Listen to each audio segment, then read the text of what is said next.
in Selma, what is happening in Birmingham, what is happening in Montgomery. And we have to begin to go deeper and begin to go and to reach into the resources that we have within our community. No, I'm not talking about seeding the public sphere, but we need to embrace and go deeper in the same way that I'm a pastor, my rabbi friends, they don't expect that Hebrew school is going to be taught in the public schools on Monday through Friday. That's a responsibility that they take from one another. And I just want to call upon our black journalists. Don't just show up for the big moment that we're told that this is the time that we're supposed to remember. We have the anniversary of the 60-year anniversary of the March on Washington in August. Everybody will be there to report how few people are there relative to when they were in 1963. But there are so many other stories, and I just want to encourage and urge to connect with the activists and the organizers that are still in St. Augustine, Florida. I remember when I was in college, I rode on a bus with Bernard Lafayette to Augustine to go to meet with the people who were there, who had organized. And it wasn't just Dr. King that got arrested. It was a horrible failure in terms of what the movement was doing, because the police chief wasn't quite Bull Connor enough, wasn't racist enough in order for them to make the kind of gains that they wanted. And there are so many complexities within our movement, the backstories, that what lies underneath. And I would just encourage all of our journalists, and I know it's difficult because you're working for white institutions and white newsrooms and white corporate media, and it is so difficult to be able to stand up in a certain way. But I'll say to you that there are stories to be told. There are resources to be tapped. There is genius that is available to inform the narrative that we are putting out there in mass media today, and we look forward to working with you. Thank you. Eugene Whitner, respond. Yes, so just very briefly, I'm a reporter, and like most reporters, I feel like the copy I turn in should never be cut, and it's perfect when my editors get it. And so I've been there, but the benefit that we have as reporters in this age is that the final article is not the only way that we can share news. And so when my great awesome quotes get cut out for space, Eugene does tweet threads, right? You can go on Instagram, you can go on TikTok. I'm fortunate enough to regularly go on NPR, MSNBC, that cut material gets out there. And so I know you have a lot to do. If you want to start a newsletter or somehow, like you have ways to tell your stories that go beyond, the final copy. And so if it's important to you and you feel like it's worthwhile, you have to look for other ways to get your work out there. Thank you. Derek. Derek Jackson, former columnist of the Boston Globe and currently a fellow at the Union of Concerned Scientists. Parallel to the all-out war by conservatives on black history, how important and dangerous is also the narrative by many liberals and progressives, most notably the narrative that class is more important than race, or class is as important as race. I mean, there's an important academic literature there that debunks that, right? So we can talk about ways that blacks were present in the progressive left. We can also talk about how they got pushed out. And so that history is very well documented. So you could go to folks like Robin Kelly and others to kind of, point how that is a problem and how that's kind of a fallacious point of view. You could also just point at the obvious in terms of looking at kind of who is identified within sort of those old line progressive organizations. And you can look at historically how whites are overrepresented in those groups. You can even talk about basic stuff about how, blacks got kicked out of the AFL-CIO, right? And talk about A. Philip Randolph and use that as an entry point to talk about racism within the labor movement and how, that still actually has effects today. So I think there are easy ways of going about doing that. I think one of the ways to highlight that is, especially for people who are kind of more in the opinion space, to point those things out. So I know I was asked to write things about Bernie Sanders, especially during the 2016 cycle, where there's a platform and an opportunity to be able to point out, look, here's why this isn't gaining traction in Black communities. There are historical reasons why this is important. Let's not forget that, even if there are parts of this message that are compelling. So, it's again, people in here have the power of the pen to be able to say and to express the reason why this is the case, and there's a lot of scholarship to back it up. Nicole, did you want to weigh in?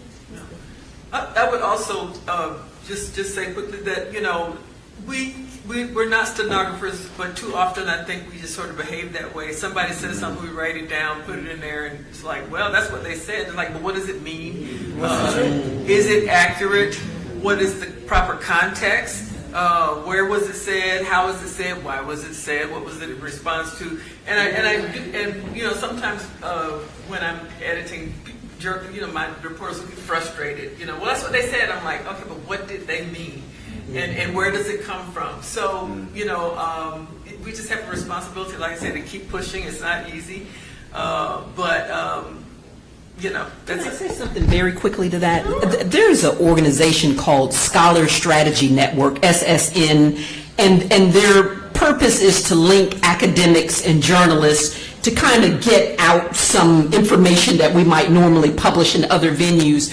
And I think it would be good for us to have other venues like that. When you raised your point, I immediately thought of a book that was published by, he's deceased now, Bobby Wilson, the leading Black geographer, wrote a book titled America's Johannesburg, where he does one of the most thoughtful analysis of race and class in Birmingham post-slavery. So he did have Marxist leanings, but he was a Black professor who certainly was not going to, make that mistake of saying race doesn't matter, but he looks at it in an intricate way, because I do believe you've got to look at that intersectionality, but I'm with you, race is going to be most prominent. yes, sir. Hi, I'm Case Brown. I'm a columnist for MSNBC Digital. So when I was in school in the late 90s, early 2000s, like the dummy school of thought, the idea that the Civil War was not about race at all, that one really talked, there were still echoes of it. We still learned what a carpetbagger was, had no after the test and all of that.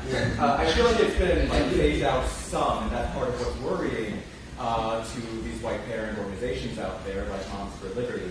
I feel like in Moms for Liberty, there's sort of also echoes of the way that the Daughters of the Confederacy spread the dummy school. But what they have is a very simple narrative. They have the idea that parents should have some sort of input on what their kids are taught. It's very easy for everyone to understand.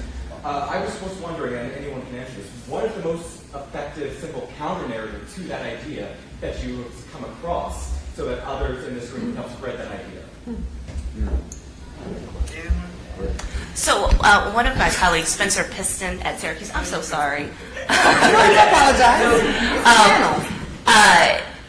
Did this study where he asked people some very simple sort of Civil War history questions and then correlated that with support for removal of Confederate monuments. And this was before 2020, right? The less you knew about Civil War history, the more supportive you were of Confederate monuments. So we've seen this. I'm testing it in other spaces. It's not ready for kind of public consumption, so I'm not going to talk about ways that I've tried to replicate that in different contexts. But there is something really compelling and elegant about this simple study that sort of shows this inverse relationship between knowledge and sort of support for foolishness. So that's what you point to. Right, that a lot of times people are saying things that are completely born out of ignorance, and if we point that out, like if we teach people basic stuff, perhaps they will start to make the connections themselves, and we're also here to help facilitate them making those connections when they can't do that. Nicole, please. I mean, what you're asking for is a simple message to go against a propaganda message, right? Because that's what it is, and that's why propaganda is so effective. Is it's simple and it taps into emotion, not the mind. So I struggle with this because I don't think you should fight propaganda with propaganda, right? Except propaganda is, effective for a reason. The best argument that I have is, my argument is actually you don't have a right to say what should be taught. That's why we have professional educators, and that you actually exercise that by electing people and going through a whole curricular process that ensures that we actually have people creating curriculum who know what should be taught. But again, that's not effective, right? And I said that, and then my Fox News quote was, Nicole Hannah-Jones doesn't think parents should have a say in their kids' education. But my argument to that is, you have a right to determine what your child learns, but you don't have a right to determine what my child learns. And I think that is effective in not being propaganda, right? Because what they're not just saying during this lesson, take my child out of the classroom, or don't let my child teach this book. They're saying no child should learn this way, and no child should be able to check out this book. In fact, the book shouldn't even be in the library because I don't like it. So I think the way we have to push back is what parents. You don't represent me. You don't represent all parents. This is the point about Nicole Carver, the parents' rights movement. It's white parents' rights because they're not reflecting black and brown parents. They're not actually reflecting the majority of white parents. But it is hard because our answer is these are complex issues. They're nuanced. They require some sophistication, but all we have is an emotional slogan that is primed to hit people right here and to not make people think. And I think that's very hard to push back against. But the easiest thing to me is, how do you have the right to decide what my child can learn? Right. You don't. And again, if I could add, you can back that up. There are polls out there, and we like to in the media throw around poll numbers. There are polls out there that show certainly an overwhelming majority of black parents do not agree with altering teaching of history, banning books. And a majority, not a huge, but a majority of white parents don't either. Like most parents, they're like, no, we don't. So that's one way. We don't have a catchy slogan, but whenever they say that, I think when we write our stories, it is incumbent upon, or broadcast or whatever, to, like I said, put that context there, and fight to keep it in there. Fight to keep it in there to say, no, we can put in here that most people don't agree with this. We can throw that one sentence in there. And it is a struggle, it's a battle, but I do think it's really important to keep pushing. And also, I don't believe in book bans, but some folks are using the tactics of these groups. Like, I think in Oklahoma school district, they just got the Bible banned, right, for sex, violence. Now, again, obviously as a journalist, I don't believe in book bans, but I'm also like, sometimes other people who are not journalists maybe have to take their tactics and use them against them as a way of showing how absurd it is. That I could be like, well, I don't agree with the Bible. Get the Bible, take it out. I think he was first. Jelani, you wanted to say something? But wait, this young man here, not to say you're not young, but...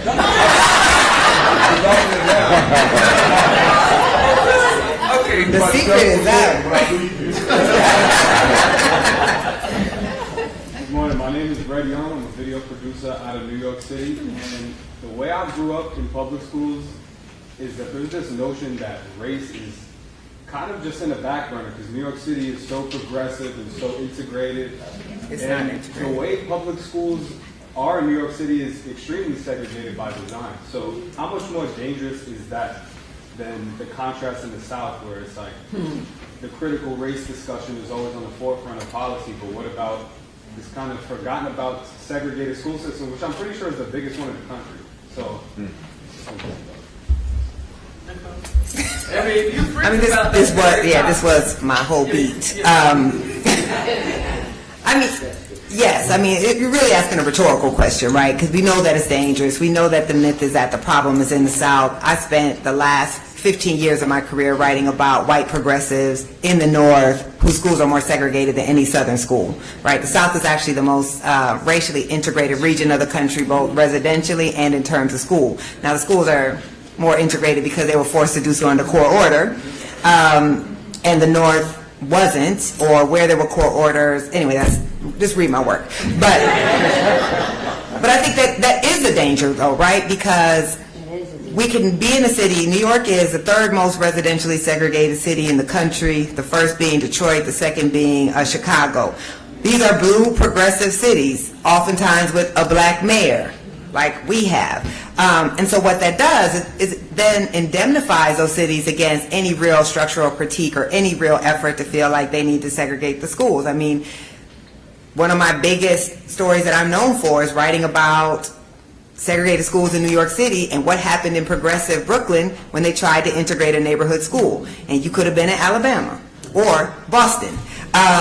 So I think it is important that we also as journalists not propagate those myths about somehow the North is more racially progressive. It never has been. It's just for the vast history of our country had a small black population and so didn't have to grapple with issues of race the way the South did. But most northern states, not most, but many, banned black people from moving there, right, during the time of slavery, prohibited black children from attending public schools, passed segregation laws. That is also about us not knowing our history. And so I always say, white people in the North will put a Black Lives Matter sign on their yard, but they don't want no black children in their kids' schools, okay?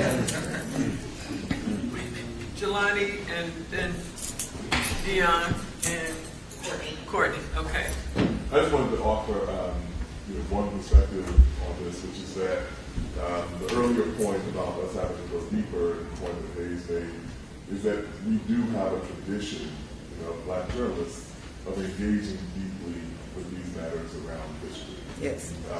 And going in both directions. That's why Dr. Du Bois was a historian, founded the crisis. And so we, I think, have to reacclimate ourselves with the comfort in engaging in these dialogues on this level. One of the other things, I think, at Columbia, we're going to be piloting a class that called American History for Reporting, which is for the contextual information that's necessary, because this is exactly how this conversation goes. The other thing is that I think we're all pressed for time. We all have 50 things that we're doing. I think that there are compendiums that talk about this. They're historiographic essays, which are not, you can read a 30-page essay will tell you how historians have come to the conclusions that they've come to on the Dunning School and all these other kinds of things. There's also a really good digital book that Eric Foner put out 25 years ago called The Reader's Companion to American History. Indispensable for people who are reporting if you want to get contextual information about what it is that we're doing. And there's a whole array of resources like this. And finally, when we talk about what we think of as investigative reporting, we have to do, and I think Nicole has been excellent about this, we have to include going backward into the past as an investigator as much as it is looking laterally at what's going on. I think all of those things are crucial given the landscape of what it is that we're dealing with right now, the things that we're covering. Thank you. Dion and then Mr. Courtney. My name is Dion Osborne, editor for the Black Wall Street Times based in Tulsa, Oklahoma. And everything y'all said is so salient for me. I'll never see the days in my senior year of high school, AP U.S. History, my white teacher said to a class full of white kids, where there was 2 black kids, that slavery wasn't that bad, was not that bad, because her ancestors treated their enslaved people well. Right. I never had the context, the understanding to combat that, and I was sat there. We, of course, we're in a state where we had a post-race massacre. Our state superintendent has doubted whether race played a role. We just this week we had another, the co-author of our CRT bill in Oklahoma did the same thing this week. And so my question is, as a black-owned media, we don't have some of the limitations when it comes to editors limiting what we can include. But in a state where it's only 7% black, in a state where black people are so used to the system to where they don't question it, how do we write in a way that keeps our people engaged on these issues?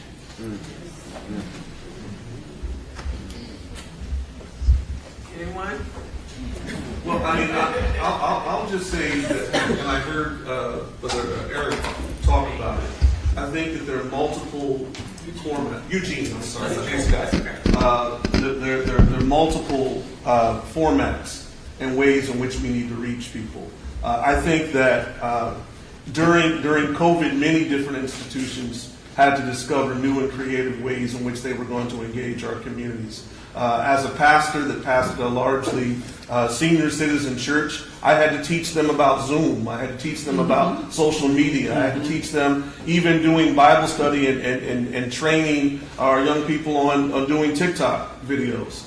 And so I think that one of the things that is available to us is making use of multiple platforms in terms of how we engage, in terms of how we reach. I think that you are also aware of the reality, and this isn't new, of the extent to which so many people just read headlines and maybe the first sentence. And so I've had to try to get to the point of how can I do a 5-minute sermon?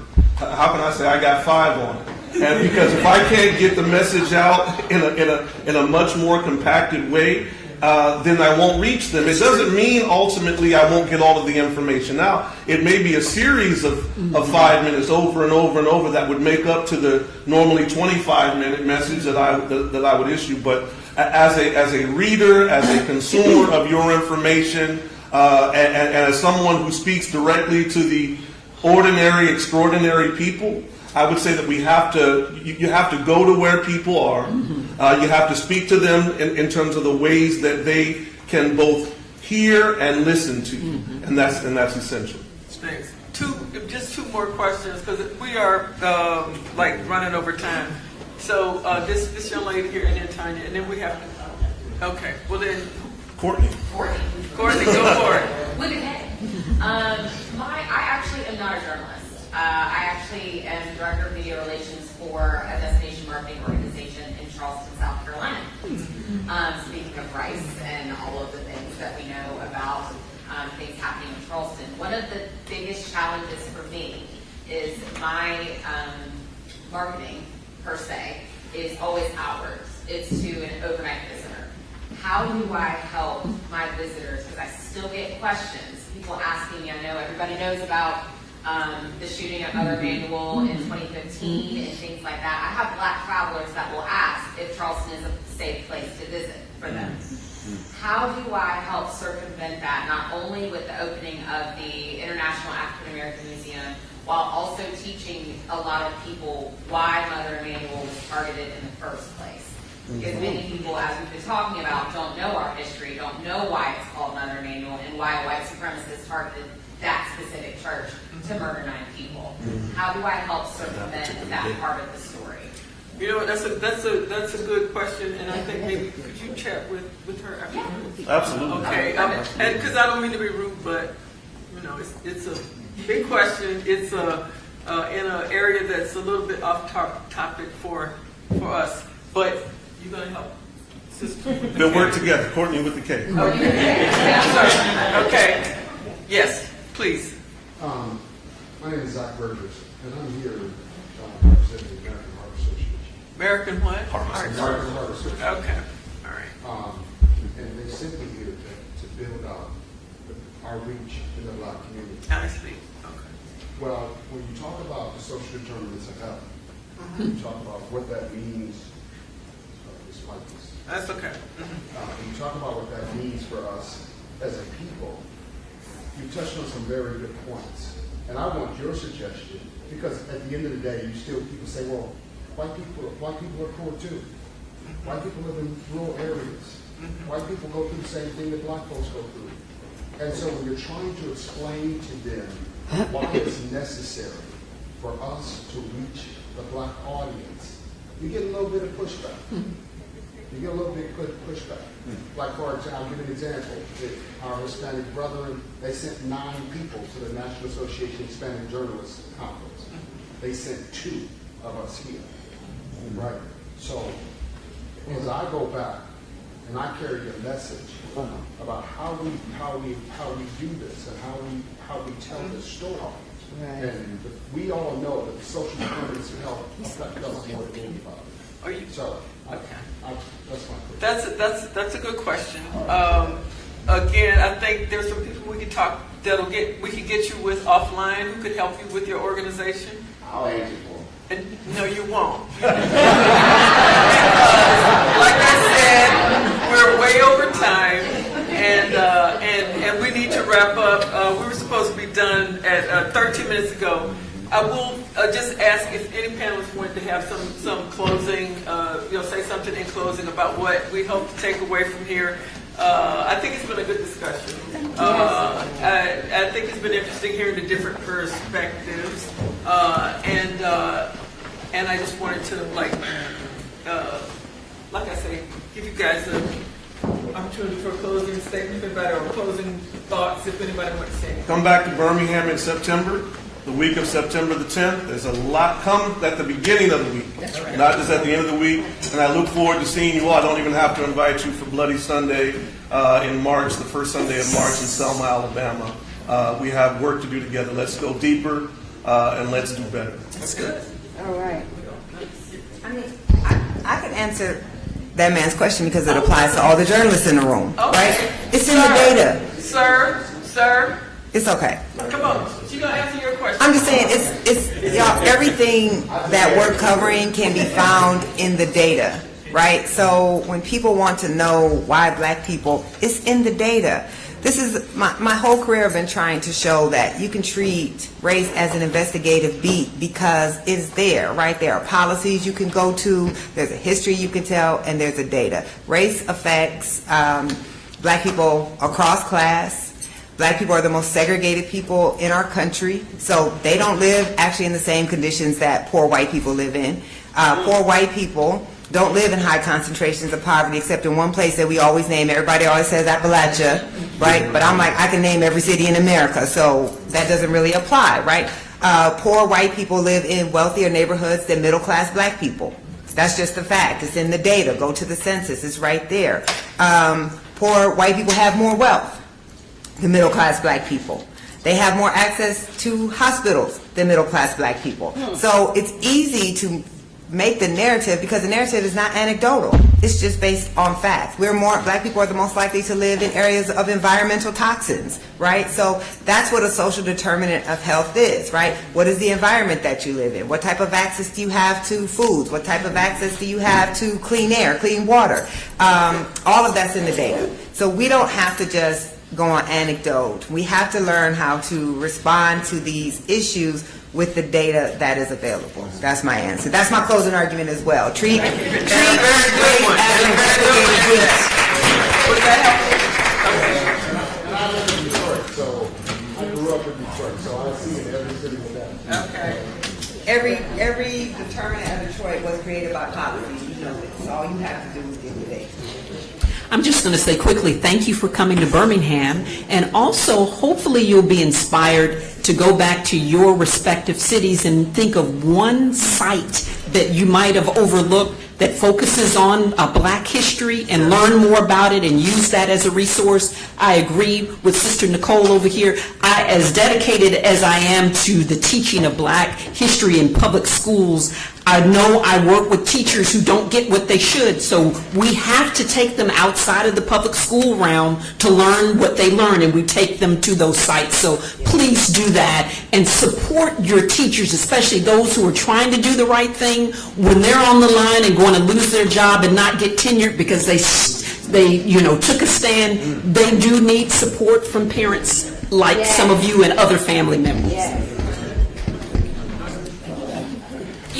I think one of the things that we talked about here is that we're talking about foundation. So education is a system, and you build on it and you layer on it. That's also the same way racism kind of still affects us today, is that stuff that happened 400 years ago still affects us today. And I think what we're learning here is if you don't get like the names and the dates right, if people don't have that background information, then it's really harder to explain the synthesis later or the more sophisticated concepts. And so that's the reason why this work is so important, because we're laying the foundation in young people so that as they get older and become more aware and can understand more complicated things, right, they don't have the background to do that. And because of that, they end up making terrible decisions when they get into positions of power.